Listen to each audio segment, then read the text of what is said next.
Video like जरूर कर लीजिए और ऐसे वीडियो लगातार फ्री में पाने के लिए चैनल को तुरंत सब्सक्राइब कर लीजिए और बेल आइकन को जरूर टैप कर लीजिए ताकि आगे भी सारे वीडियो आपको मिलते रहे। यूट्यूब में फॉलो करते हैं तो प्लीज ये वाला फ्री टेलीग्राम चैनल जरूर ज्वाइन कर लीजिएगा। सारे नोटिफिकेशन सारे अपडेट यहीं पे आते हैं, ध्यान रखिए। नमस्कार दोस्तों, एक बार फिर से आपका स्वागत है यूपीपीएससी बेस्ट ऑनलाइन कोचिंग के इस यूट्यूब चैनल पर। दोस्तों, आज की क्लास में हम लोग प्रश्न संख्या 31 से आगे बढ़ेंगे। इससे पहले की क्लास में प्रश्न संख्या 30 तक का डिस्कशन किया जा चुका है। अगर आपने नहीं देखा है तो आप प्लेलिस्ट में जाकर जरूर देखिएगा। इस सीरीज में हम लोग जीएस के टॉप 1500 क्वेश्चन का डिस्कशन करेंगे जो कि यूपीपीएससी प्री 2024 और साथ ही साथ आरओ एआरओ री एग्जाम के लिए अत्यंत महत्वपूर्ण होने वाला है। दोस्तों, इस प्रकार के वीडियोस आपको निरंतर मिलते रहेंगे। यह क्लास प्रतिदिन 3 PM पर आपको मिलने वाली है, तो लगातार इसे देखने के लिए आप इस YouTube चैनल को सब्सक्राइब कर लीजिएगा। इसके अतिरिक्त अगर आप कंप्लीट तैयारी के लिए टीम के पेड कोर्सेज से जुड़ना चाहते हैं तो यहाँ पर कुछ नंबर्स दिया गया है। जैसे देखिए, यहाँ पर है 7523864455, दूसरा नंबर है 8564880530, अगला नंबर है 9696066089। आप इन नंबर पे कॉल या व्हाट्सएप करके पेड कोर्स से जुड़ने की प्रक्रिया समझ सकते हैं। ये ज्ञान सर का व्हाट्सएप नंबर है 7838692618। आप यहाँ से व्हाट्सएप के माध्यम से भी जानकारी प्राप्त कर सकते हैं। तो चलिए अब हम लोग आते हैं प्रश्न संख्या 31 पर और आगे बढ़ते हैं। देखिए, प्रश्न संख्या 31 यहाँ पर दिया है, निम्नलिखित में से सही विकल्प चुने। यहाँ पर यही डेटा इंग्लिश में दिया है, choose the correct option from the following. तो देखिए, इसमें से क्या डेटा सही है, कौन सा करेक्ट है, इसकी बात हम लोग करेंगे। तो यहाँ पर पहला विकल्प दिया है, वायसराय लिनलिथगो के शासन काल के दौरान अगस्त प्रस्ताव 8 अगस्त 1940 को पारित किया गया था। तो देखिए, सबसे पहले बात करेंगे अगस्त प्रस्ताव की। तो इसे पारित किया गया था 8 अगस्त 1940 को, ये सही तथ्य। और उस समय जो वायसराय थे लिनलिथगो थे, ये भी बिल्कुल सही है। तो इसमें पहला पॉइंट सही हो जाएगा। दूसरे पॉइंट की बात करते हैं। इसमें दिया, प्रथम गोलमेज सम्मेलन का आयोजन 12 नवंबर 1930 को प्रधानमंत्री मैकडोनाल्ड की अध्यक्षता में लंदन में किया गया था। देखिए, 3 गोलमेज सम्मेलन होते हैं। इसमें जो पहला गोलमेज सम्मेलन है, इसका आयोजन 12 नवंबर 1930 को होता है और उस समय ब्रिटेन के प्रधानमंत्री मैकडोनाल्ड जी थे। तो ये भी सही है। तो यहाँ पर दूसरा पॉइंट भी सही हो जाएगा। तीसरा पॉइंट इसमें दिया, मार्च 23, मतलब 23 मार्च की बात हो रही है, 23 मार्च 1940 को मुस्लिम लीग के लाहौर अधिवेशन में पाकिस्तान की मांग की गई थी। तो ये भी बिल्कुल सही तथ्य। देखिए, ये याद रखिएगा, कई बार वनडे एग्जाम में ये क्वेश्चन बना हुआ है कि पाकिस्तान की मांग सबसे पहले कहां किया गया था। तो 23 मार्च 1940 को मुस्लिम लीग का जो लाहौर अधिवेशन होता है, यहां पर पाकिस्तान की डिमांड की गई थी। तो ये भी पॉइंट बिल्कुल सही हो जाएगा। तो देखिए, यहां पर 3 के तीनों सही है। तो इस प्रश्न का सही उत्तर क्या बनेगा, पहला, दूसरा और तीसरा तीनों सही होगा। आप देखेंगे तो देखिए, विकल्प सी इस प्रश्न का सही उत्तर बन जाएगा। आते हैं अगले प्रश्न पर, प्रश्न संख्या 32। देखिए, 32 में यहां पर क्या दिया है, 32 में यह प्रश्न दिया है, नीचे 2 कथन दिए गए, एक को अभिकथन ए के रूप में लेबल किया गया और दूसरे को कारण आर के रूप में लेबल किया गया। मतलब यहाँ पर 2 कथन दिया गया, जो कथन ए बताया गया इसे अभिकथन कहा गया और जो आर है इसे कारण कहा गया। अब इसमें क्या करना है, देखिए यहाँ पर दिया, उपरोक्त कथनों के संदर्भ में नीचे दिए गए विकल्पों में से सबसे उपयुक्त उत्तर चुने। अब आपको ये कथन पढ़ना है और इसमें कौन सा सबसे उपयुक्त होगा इसके बारे में आपको बताना है। तो देखिए, पहला क्या दिया, उत्तर भारत में वर्षा की मात्रा पूर्व से पश्चिम की ओर घटती जाती है। मतलब ये बताया जा रहा है कि जो उत्तर भारत है, इसमें जो वर्षा की मात्रा है पूरब से पश्चिम की ओर घटती जाती है। तो देखिए, ये बात सही है भाई, उत्तर भारत में वर्षा की मात्रा पूरब से पश्चिम की ओर घटती जाती है, ये सही तथ्य है। आगे, बंगाल की खाड़ी से मानसून सबसे पहले उत्तर पूर्व में भारत में प्रवेश करता है। देखिए, यहाँ पे बताया जा रहा है कि जो बंगाल की खाड़ी है, बंगाल की खाड़ी कहने का मतलब, जैसे मान के चलिए आपने ये भारत का अगर मैप देखा तो यहाँ पे मतलब ये वाला एरिया, यहाँ से जो बंगाल की खाड़ी है, यहाँ से ये बताया जा रहा है कि जो मानसून है ये सबसे पहले उत्तर पूर्व में भारत में प्रवेश करता है। तो ये भी सही है। इसका मतलब कि जो अभिकथन है, अभिकथन बिल्कुल सही है और जो कारण है, कारण इस अभिकथन की सही रूप से व्याख्या भी कर रहा है। तो इसमें देखिए, ये भी सही होगा और ये भी सही होगा और ये इसकी व्याख्या कर रहा है। तो अब देखते हैं कौन सा विकल्प सही है। ए और आर दोनों सही है, ठीक है, यहाँ पर सही है। आर ए की सही व्याख्या करता है, ये भी सही हो जाएगा। तो मतलब यहाँ पर विकल्प ए इस प्रश्न का सही उत्तर बनेगा। चलिए दोस्तों, आते हैं अगले प्रश्न पर, प्रश्न संख्या 33। 33 में क्या दिया है, देखिए, निम्नलिखित में से किस पंचवर्षीय योजना के अंतर्गत 2 मुख्य उद्देश्यों गरीबी उन्मूलन और आत्मनिर्भरता की प्राप्ति को प्राप्त करने का लक्ष्य रखा गया था।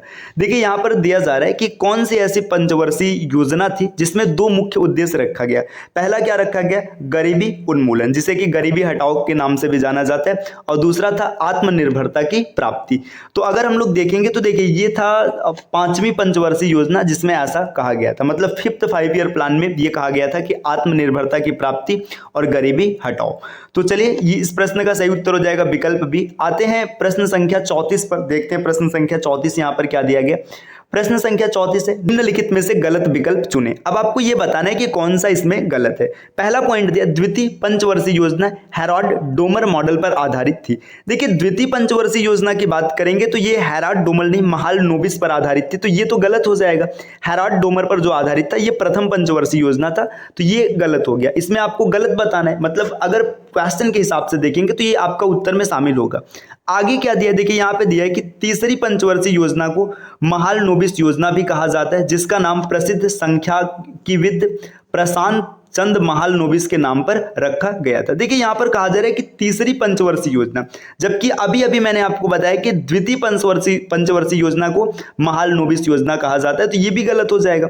अब तीसरे पॉइंट की बात करेंगे, केंद्रीय अन्वेषण ब्यूरो है ना, सेंट्रल ब्यूरो ऑफ इन्वेस्टिगेशन, जिसे कि सीबीआई के नाम से भी जाना जाता है, की स्थापना 1962 में गठित के संथानम समिति की सिफारिश पर के आधार पर की गई। तो देखिए जो सीबीआई है, सीबीआई का गठन किया गया था संथानम समिति की सिफारिश पर, यह बिल्कुल सही तथ्य है। तो देखिए पहला और दूसरा गलत है, और आपको यही बताना है कि इसमें से कौन सा कथन सही है। देखिए मतलब ये जो गलत है ना, गलत को चुनना है, तो गलत को अगर हम लोग चुनेंगे तो देखिए पहला और दूसरा गलत हो जाएगा।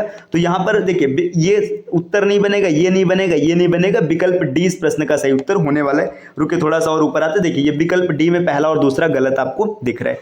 चलिए दोस्तों आते हैं अगले प्रश्न पर, प्रश्न संख्या 35 में क्या दिया, निम्नलिखित में से सही विकल्प चुने। अब आपको बताना है कि इसमें से कौन सा विकल्प सही होने वाला है। तो देखिए यहां पर दिया है, साल्विन नदी के पूर्व में सुनहरा त्रिभुज अवस्थित है जो केसर की खेती के लिए प्रसिद्ध है। देखिए अगर हम लोग बात करेंगे साल्विन नदी, इसके पूर्व में सुनहरा त्रिभुज स्थित है, ये बिल्कुल सही है, लेकिन ये किसके लिए फेमस है अगर बात करेंगे तो ये अफीम के खेती के लिए प्रसिद्ध है, न कि केसर की खेती के लिए। तो ये तो पॉइंट गलत हो जाएगा। किसके कारण गलत होगा, क्योंकि साल्विन नदी के पूरब में जो सुनहरा त्रिभुज है ये अफीम की खेती के लिए फेमस है, तो ये पॉइंट गलत हो जाएगा। यहाँ पर केसर की खेती नहीं की जाती, अफीम की खेती की जाती। देखिए अगला पॉइंट यहाँ पर क्या दिया, अगला पॉइंट दिया, पश्चिमी घाटियों को सह्याद्री हिल्स के नाम से भी जाना जाता है, तो ये बिल्कुल सही तथ्य, पश्चिमी घाटी को सह्याद्री हिल्स कहा जाता है।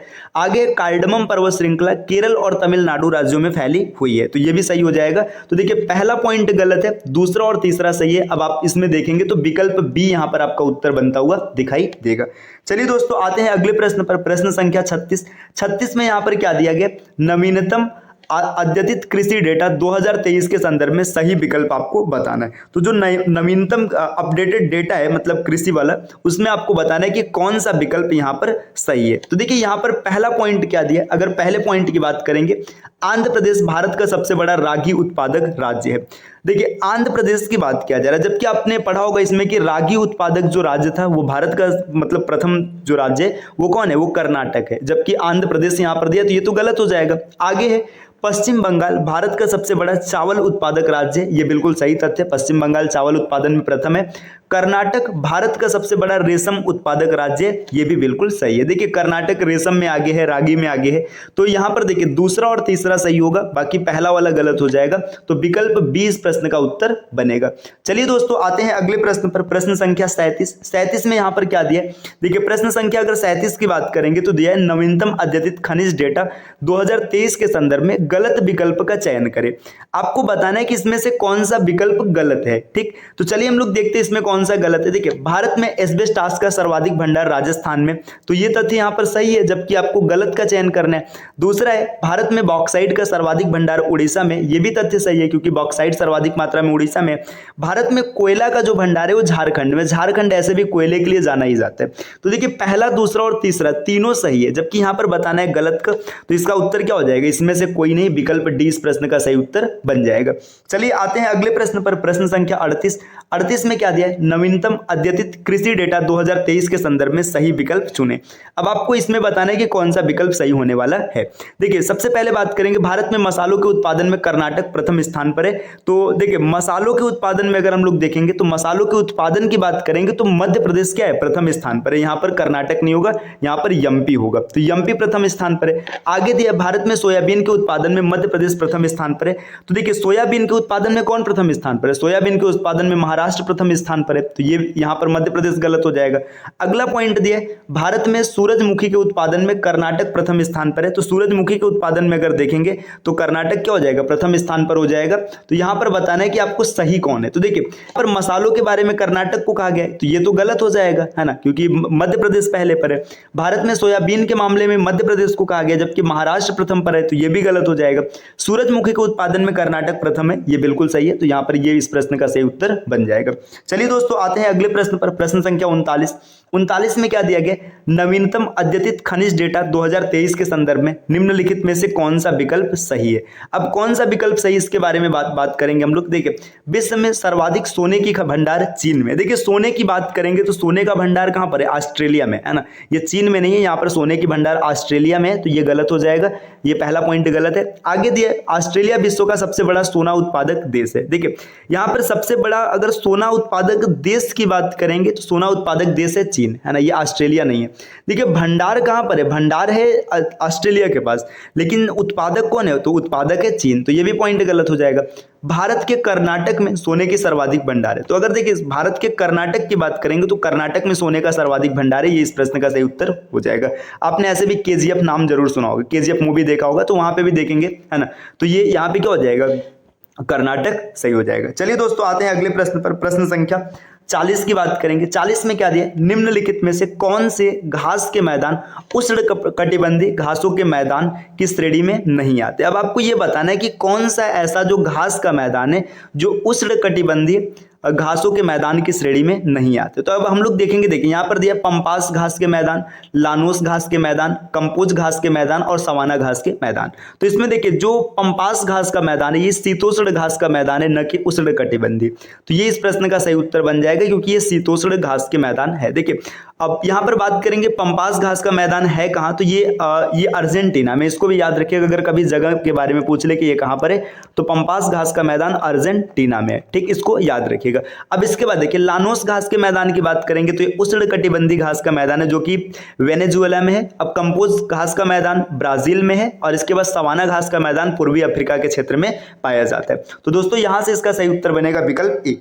आते हैं अगले प्रश्न पर, प्रश्न संख्या 41, नवीनतम अद्यतित कृषि डेटा 2023 के संदर्भ में गलत विकल्प का चयन करना है। अब आपको बताना है कि इसमें से कौन सा विकल्प गलत होने वाला है। पहला पॉइंट है भारत में शुद्ध सिंचित क्षेत्र 71.6 मिलियन हेक्टेयर है, ये सही तथ्य, गलत नहीं है। देश में शुद्ध बोए गए क्षेत्र पर शुद्ध सिंचित क्षेत्र का प्रतिशत 51.35% है, ये भी सही है। आगे आर्थिक सर्वेक्षण 2021-22 के अनुसार भारत का शुद्ध बोया क्षेत्र 156.8 मिलियन हेक्टेयर था, ये भी सही है। तो तीन के तीनों तथ्य सही है, जबकि यहाँ पर पूछा जा रहा है कि कौन सा गलत है, आपको ये बताना है। तो गलत कोई नहीं, तो विकल्प डी इस प्रश्न का सही उत्तर बनेगा। बढ़ते हैं अगले प्रश्न पर, प्रश्न संख्या 42 में क्या दिया हुआ है, चलिए देखते हैं। यहाँ पर दिया है देशों को क्रिप्टो परिसंपत्तियों के साथ कैसा व्यवहार करना चाहिए, इसके लिए फरवरी 2023 में अंतरराष्ट्रीय मुद्रा कोष IMF द्वारा कौन सी योजना शुरू की गई थी। देखिए मतलब जो देश है ना, जो क्रिप्टो परिसंपत्ति है उसके साथ कैसा व्यवहार करना चाहिए, तो आपको ये बताना है कि इसमें कौन सी योजना शुरू की गई थी। तो देखिए है 8 सूत्री क्रिप्टो कार्य योजना, 9 सूत्री क्रिप्टो कार्य योजना, इसके बाद 10 सूत्री या फिर 11 सूत्री। तो आप अगर देखेंगे तो यहाँ पर 9 पॉइंट का डिस्कशन किया गया था, तो यहाँ पर 9 पॉइंट बनेगा, तो ये इसका सही उत्तर हो जाएगा विकल्प बी। चलिए दोस्तों आते हैं अगले प्रश्न पर, प्रश्न संख्या 43 में क्या दिया, सिक्किम, अरुणाचल प्रदेश, असम, त्रिपुरा और मिजोरम राज्य कोपेन द्वारा वर्गीकृत निम्नलिखित में से किस कोड के अंतर्गत आते हैं। तो अगर 43 की बात करेंगे, देखिए यहाँ पे बताया जा रहा है कि जो सिक्किम है, अरुणाचल प्रदेश है, असम है, त्रिपुरा है, मिजोरम है, जो कोपेन के द्वारा वर्गीकृत किया गया है उसमें किस कोड के अंतर्गत आते हैं। तो ये सब आते हैं, देखिए ET, CWG, E या फिर DFC, तो ये सब आते हैं DFC के अंतर्गत। इसके बारे में विस्तार से हम लोग किसी क्लास में चर्चा कर लेंगे, है ना। यहाँ पर अभी तो ऐसे बस इतना मान के चलेगा DFC के अंतर्गत आते हैं। यहाँ पर देखिए जैसे ईटी बात करेंगे तो ईटी में कौन आता है, अगर ईटी की बात करेंगे जैसे लद्दाख हो गया, कश्मीर हो गया, हिमाचल प्रदेश हो गया, उत्तराखंड हो गया, ये सब ईटी के अंतर्गत आते हैं। CWG के अंतर्गत थार मरुस्थल आता है। अगर सिर्फ ई की बात करेंगे तो ई के अंतर्गत जम्मू के जो ऊंचे पर्वतीय क्षेत्र है उनको शामिल किया गया है। तो चलिए दोस्तों आते हैं अगले प्रश्न पर, प्रश्न संख्या 44 नंबर का क्वेश्चन क्या दिया, निम्नलिखित में से सही विकल्प चुने। अब इसमें से कौन सा विकल्प सही है इसके बारे में आपको बताना है। तो चलिए देखते हैं कौन सा विकल्प सही बनेगा। पहला पॉइंट यहां पर दिया, 13 दिसंबर 1946 को जवाहरलाल नेहरू ने विधानसभा में ऐतिहासिक उद्देश्य प्रस्ताव पेश किया था। भाई ये तो एकदम साधारण सा क्वेश्चन है, अगर ऐसा क्वेश्चन आपको नहीं याद है तब तो भाई बेकार है ना। 13 दिसंबर 1946 को ही उद्देश्य प्रस्ताव पेश किया गया, तो ये बिल्कुल सही है ना। आगे क्या बोला जा रहा है, अगला पॉइंट देखिएगा, संविधान को 11वें सत्र के अंतिम दिन 26 नवंबर 1949 को अपनाया गया था, ये भी बिल्कुल सही है।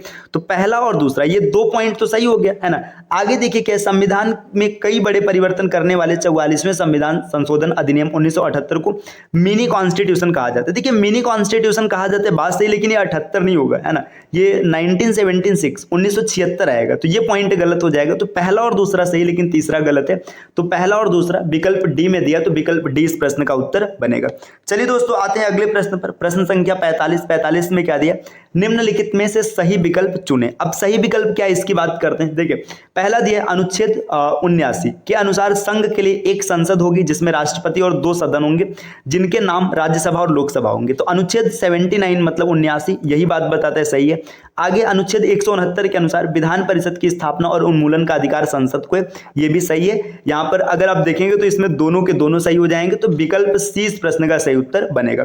दोस्तों आज आपको ये कमेंट करना है कि भारत में कौन से ऐसे राष्ट्र हैं जहां पर विधान परिषद लागू है, ठीक, ये आपको कमेंट करके जरूर बताना है।